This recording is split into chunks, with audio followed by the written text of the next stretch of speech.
This week on Carlie's Couch, we discuss shame and guilt and how they can be the culprit behind many of our bad habits. Welcome to Carlie's Couch. Thanks for listening and happy Monday. My name is Alexia Clincy. And I'm Carlie Carpio. Also known as CC Fierce and Carlie Carpio, I guess. Yeah. Damn. And I'm also known as Lextopia, the legend of Chandler.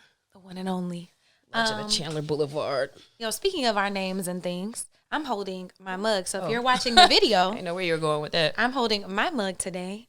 Aren't I adorable? Carlie. It would have been funny if you had that same dress on because she do be wearing it. I do be wearing it. We be running out of fits for this, though. Dog. I guess it's okay. Every week, yeah. It's going to have to be unless y'all going to start funding us, which Right. y'all can. But yes, so I'm holding this mug. We're still selling them. There's a Lexi mug, a Carlie mug, and then Los Dos mug for both of us. So you can get those at carliescouch.com and just click on shop. And they're all right there. Buy one, buy two, buy three. There's a discount code day ones if you want a little discount. So get your mug. Quite a few of you already have, so thank you. Send us pictures. I'm drinking out the Buffalo Soldier Monument mug. Shout out Fort Leavenworth, Kansas, and our troops. Shout out to my them. brother. As Carlie mentioned, today we are talking about guilt and shame. But first, something that, well, actually a lot of you were pretty shameless. Is that the right word? With this question from the couch this week. Because we asked, if you could be the CEO of any company, which one would you choose and why? And I feel like most of you were responsible with your answers. And so I'm kind of proud of that. Carlie, kick us off with this paragraph. Yes. Okay. So someone said SpaceX is a good one because of the money, but Amazon would have to be it. I have so many reasons. My life is about my native people. I live my life based on indigenous inclusion. First, I would get rid of all the cultural misappropriation of every culture. Native culture is not a costume. Second, I would be donating proceeds to tribes for elder care programs, native veteran care programs, child care, housing, addiction and detox, language, cultural awareness, wildlife conservation programs within the tribes, higher education scholarship programs, general education programs, general service that are all able to help elders and those that are less fortunate during the harsh winters and the summers with blankets, air conditioning, food baskets, hygiene products, agriculture and farming, clean water and air and land research. And I would buy back lands for Native people and donate these lands back to the tribes. I'm a product of capitalism, but I could also use it for the betterment of my people. It's not about what you get, it's about what you give. And then he included an indigenous proverb, a great chief dies broke. That's right. What's his name or her name? Asa. Shout out to Asa. Asa 2024. Yo, you get your, for sure. You basically got your platform together for the website, so ready to vote when you're ready to run. That was a good one.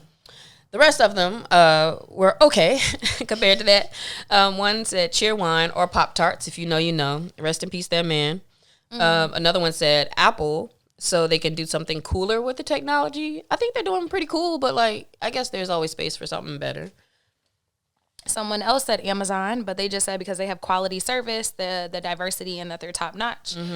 I like how with Asus, he was like Amazon so he could change the products and so he can make money. So I'm like, oh, okay. Someone said Merck. They would minimize the profits on cancer drugs so that more lives could be saved. So shout out to them. But also, if you haven't heard of Cost Plus Drugs by Mark Cuban, he was one of the investors. And so if you have very expensive medication, if people in your family do, check them out because my auntie's medication went from $1,200 a month to $86. Ooh, same medication, Cost Plus Drugs. Check them out. So it's already working? Yep. Oh, that's out here. nice to So know. if you're, diabetic, because I know they be killing y'all on insulin, like all those things, like check that out because it really is life-saving. Yeah, that's so trash how profits affect like health and healthcare in this country, aside from other things, but that's pretty sad. And lastly, we have Nike because they have a 75% value alignment with the company. So value is important again, aside from the labor history, he said, which he was like, oh, we could fix that. But also them shoes is going to go up in price, but that's okay. Y'all obviously pay whatever for whatever. So at this point, it's like, I don't know. People are going to care or not care. So why not? Yeah, but thank you for such thoughtful answers, especially Asa. We appreciate you. Every time he answers, it's something cool. Right. I need to check his website. I know he got a website out there or something. Is his work in that space of Native? And indigenous culture. Yeah, he lives in Oklahoma. Okay. And so Cool. he I know he does tribal dances. I know he does a bunch of those things. I'm not quite sure, but I know he works with some of the tribes. Okay, cool. Yeah, we're going to have to get Asa on the podcast. Absolutely. Does he listen, or he just be answering our questions? I think he just be answering our questions, but also I don't know, because some people, whenever I went home to a wedding in Houston, I had 2 people at a wedding I didn't know come up to me and be like, "We love the podcast." Me too. It'd be like not my closest friends, but like the friends, from back in the day or something. They'd be like, "Oh, your podcast," and I'm like, "Oh, I'm glad you listen," because my friends is like, "What are you doing?" Shout out to Jay and my Lion sisters. Appreciate y'all. Right. And anyway, thank y'all for listening. If you've made it this far today, let's get into this. Talk about guilt and shame. We talked about shame in episode 204. Which was so many episodes ago, over a year ago. And I remember in that one, though, we talked about shame and like what it is and how to like be able to identify and know, is shame present? Because I think that that's something where it's like, you might hear like, oh man, guilt and shame is holding you back. And it's like, no, it's not. I don't feel guilty about anything. I don't feel shame about anything. But when you really break it down, you recognize and can see how that is a part of the connection and a lot of times part of the healing process that you need to uncover and work through. And so our most recent episodes, we've talked about romance and love and our owning our sexual desires. And that kind of, I guess, got my TikTok algorithm going into like, oh, she wants to hear about these things. And so that's actually kind of what sparked my thought around this. And also our episode discussion, because we were talking about the ability to be able to receive love. And then I saw a TikTok relating to how it might be guilt and shame. That might be the thing that's keeping you from receiving love, because you might not feel like you're worthy or you deserve it, or it might hold you back from receiving that kindness. Can you break that down a little bit more? How does me having guilt and shame keep me from wanting somebody to show me that love that maybe if I was a person feeling shame, isn't that mean like I need help and more comfort from other people? Absolutely. Great question. And so, yes, that would mean that you would need, or want, might desire more love or more kindness. But if guilt and shame I would say shame is an identity issue. And so at the level of your identity, even if you think you want something, if you don't think you deserve it, you'll do things to push it away. Like when people talk about self-sabotage or like upper limit problems or that, I think that's why they're so sneaky, because you might not, like you said, outright be like, I'm not guilty about that. I might not have shame. But if you're like deep down, you don't think you're worthy of someone to shower you with love and gifts and compliments and things, then you might feel real awkward and kind of push them away and be turned off by it whenever maybe that's something that you really want. My last question to go into that even further too, is it shame that says I'm not worthy, or is it like, is there another step of like you feel shame about a thing that might have happened and so you don't feel worthy, or is it just? And I'm not sure. Like, I'm not sure about the sequence of events, but I know that like guilt, it's not guilt, because guilt is like something that happens and you feel guilt. Shame is like, guilt is like, oh man, I messed up. Dang, I can do better next time. I'm not doing enough. Yeah, I'm not doing enough. Shame is, I'm a terrible person. I never do enough. I'm not good enough. Okay. And regardless of where that came from, if most of us probably are holding on to some types of feelings that we're not quite all the way up there. Okay.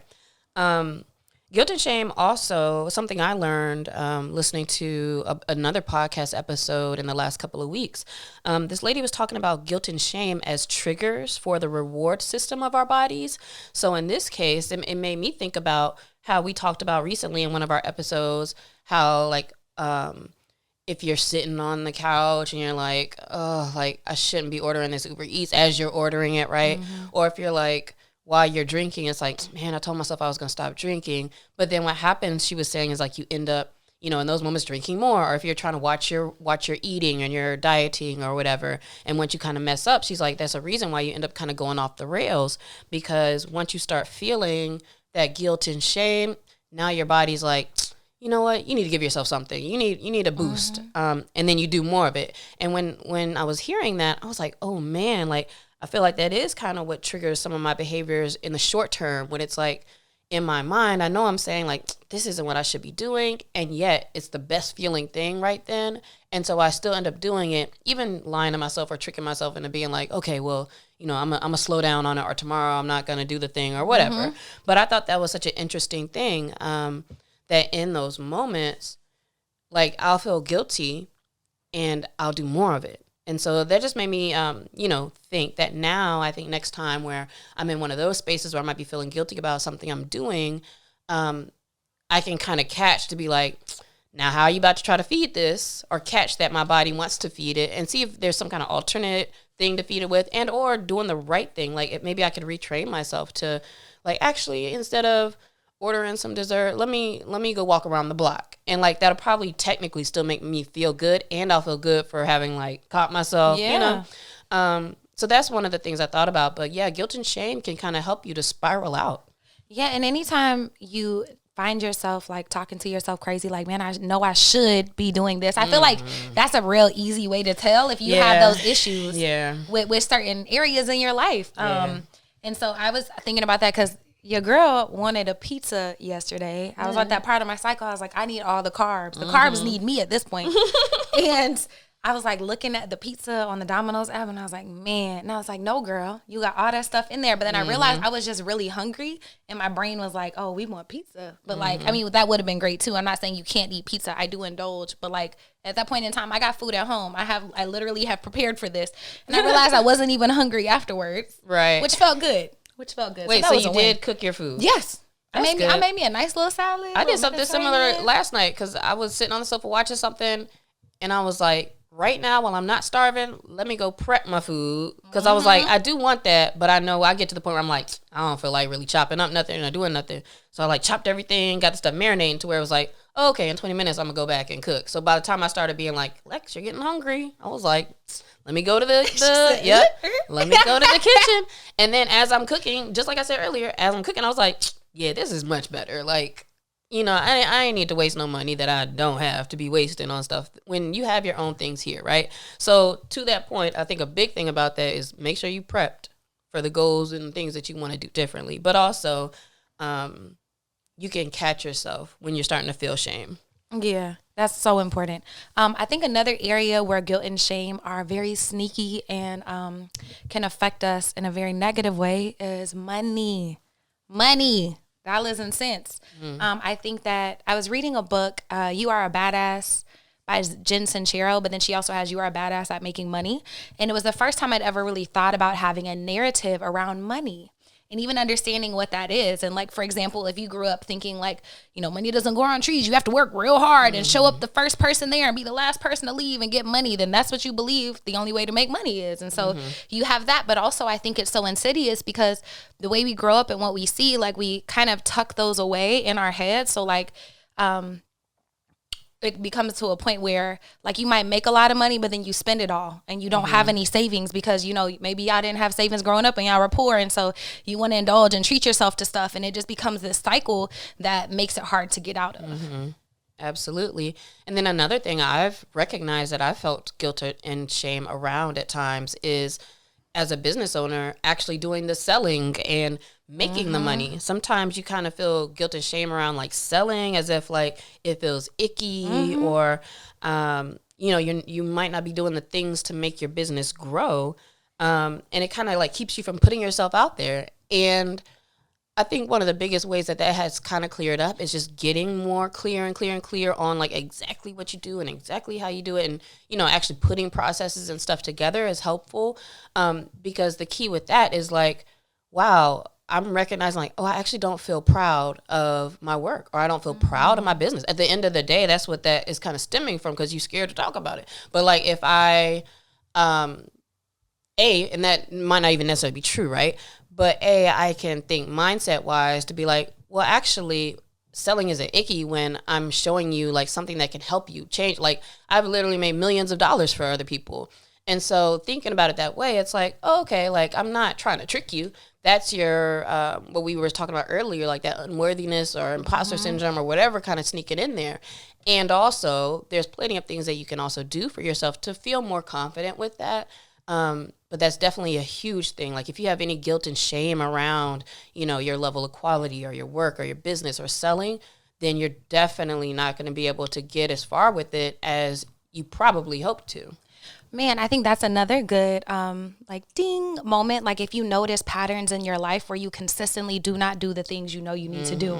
like consistently, like, you're not doing any type of marketing or branding for your business, maybe because there's some shame or something deep, that's keeping you from progressing forward. If you consistently don't go to the gym, but you always talking about how you want to better your body, anywhere that there's a pattern where you feel like you're unable to do the thing, I think those are good areas of your life to examine. And sometimes we're just like, I don't want nobody to see. Like, you might not feel comfortable and want people seeing you at the gym, or even with your branding. Like, it's like, I don't want to look like everybody out there making content, and which I feel you, because it's rough online right now. Like, I'm like, God dang, like, I wish I could just see regular pictures of food and stuff nowadays. Please. But those people are making money, and like, they're selling their product, and it's up to me to be like, every once in a while I'm like, shoot, this one kind of good, I might need to take this. But it feels weird you doing that, right? Like, it's just something about it. But you got to get over that. Yeah, and that, like, I think the root of that is like feeling like not enough or like good enough. Like, you might not feel like you're worthy of that $1 million client or those things because of deeper issues that you have with yourself.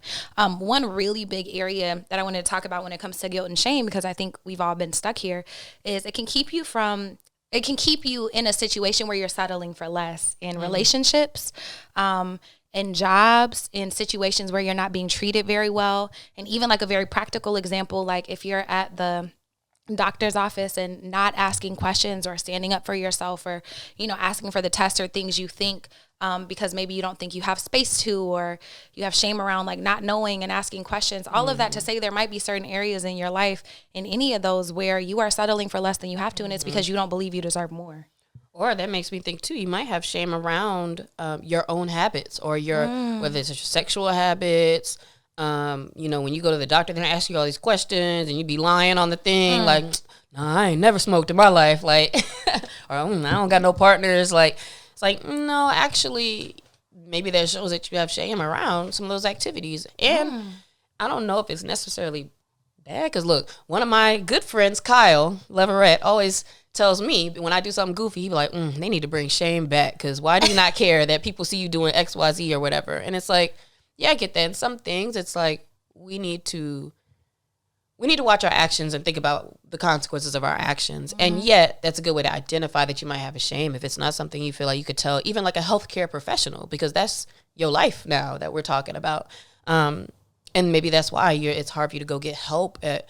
And let's not talk about like maternal health and dealing with pregnancies and things of that nature, right? Where it's like you may be having shame around whatever your situation is, and that could keep you back, literally, like messing with your health. So consider that as well. Man, and also, you also might feel embarrassed about the type of relationships you allow yourself to stay in. You might not want to tell anybody, and all of that shame can just pile up on you until it just feels smothering, and like it makes it impossible to get out of it.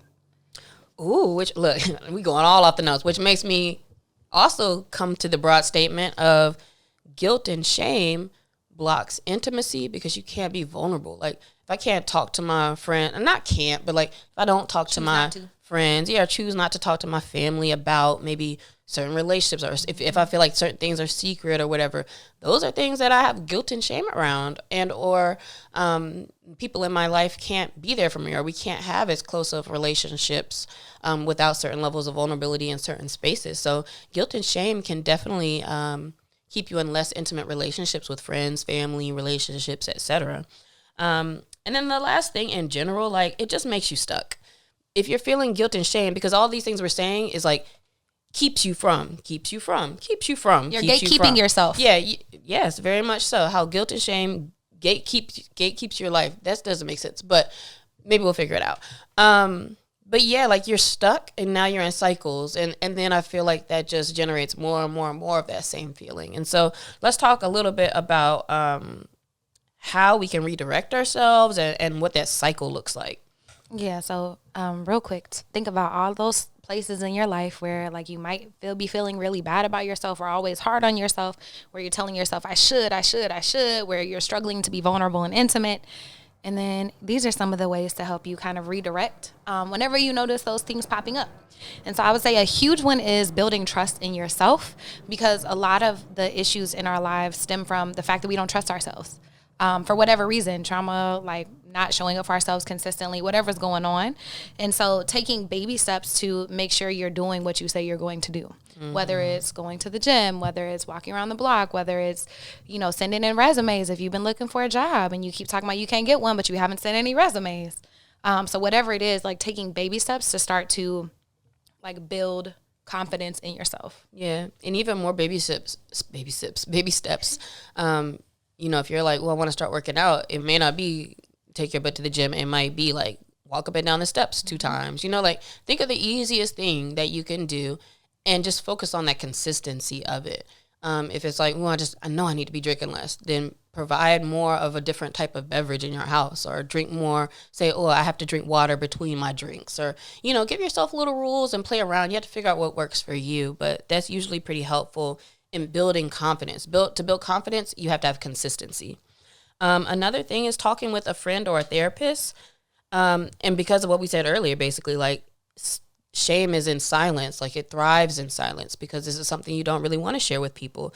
But to put a voice to it, to speak it out loud, to talk to somebody that you very much trust, or a professional like a therapist, is definitely going to help you move through that with a little bit more progress. If you notice that you have some guilt or shame around money, first you have to kind of sit with yourself and see what your money story is. So thinking through, you know, what are the beliefs that I have around money? You know, that money is hard to make, that money doesn't grow on trees, that, you know, I always feel like I'm struggling. I never have enough. If you listen to your language and the things you say, like, oh man, bills take all my money. If you listen, we're like speaking that stuff over our lives all the time. So maybe starting there. Another one, piggybacking off of what Lexi said about it thriving in silence, money, you might feel embarrassed because you have so much credit card debt, or you don't know what to do with your paycheck to try to invest it and make money. So find a professional, or find a friend, or find somebody to talk to about how to make your money work for you. Not no like scammer person, but like maybe someone you trust to help you, you know, start a small savings account, or to help you start making small payments on credit cards. And silence can look like avoiding that problem. So Carlie made me think about this, talking about the money thing, because half the time I just be like, well, I just ignore it, right? Like you don't even know what the situation really is. You just know it ain't great, but you just kind of avoid it, ignore it. And then sometimes just to even look at your stuff, like put your information down, and knowing what's going on can be helpful too. So that if there's things that you often avoid dealing with, or just I'd rather pretend it doesn't exist, then I think that's a clear indication of shame there as well. But with all of this, right, like this is really about our bad habits, how guilt and shame can be connected to these habits that we have. And it's a habit for a reason, because we do it and we're used to it, and it's second nature, and it's instinctual, and it's the way we may have always done things. And so it is without a doubt that we often like stumble, fall off, like, dang, I missed my day of running, or let me go ahead and get this Cold Stone, or whatever it might be, right? And in those cases, then we still have to find ways to move through that and keep going.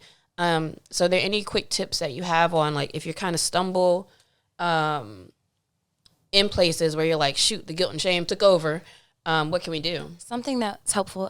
One of my old managers in construction told me, like, one day I was like stressing about stuff, and he was like, how do you eat an elephant? And I was like, bro, what? He's like, how do you eat an elephant? And I was like, this got dark really quickly. I have no idea what you're talking about.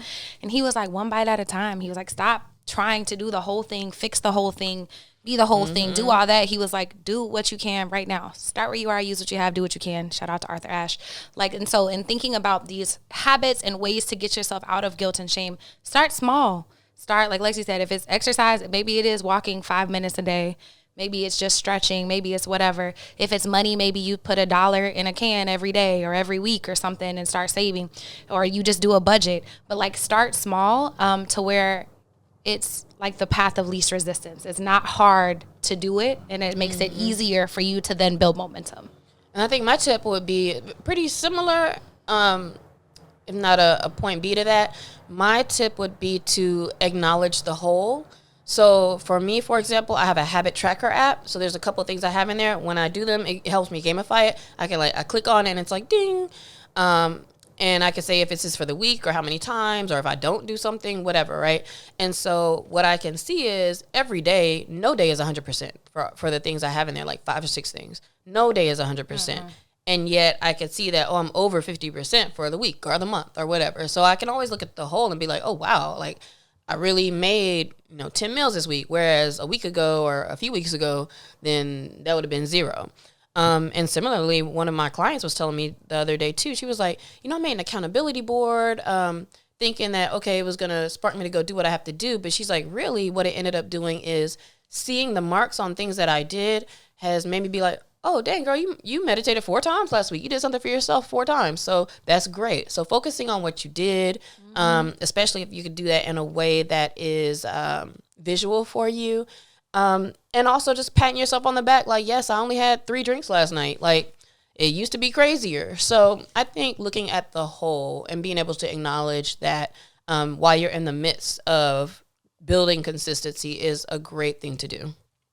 I love that. So y'all hit us at Carlie's Couch this week and let us know maybe where you notice some guilt and shame in your life, or if you have some ways to build habits that can get you out of it. Absolutely. And we hope that you feel good this week. We hope that you don't let guilt and shame take you down. Peace. Adios.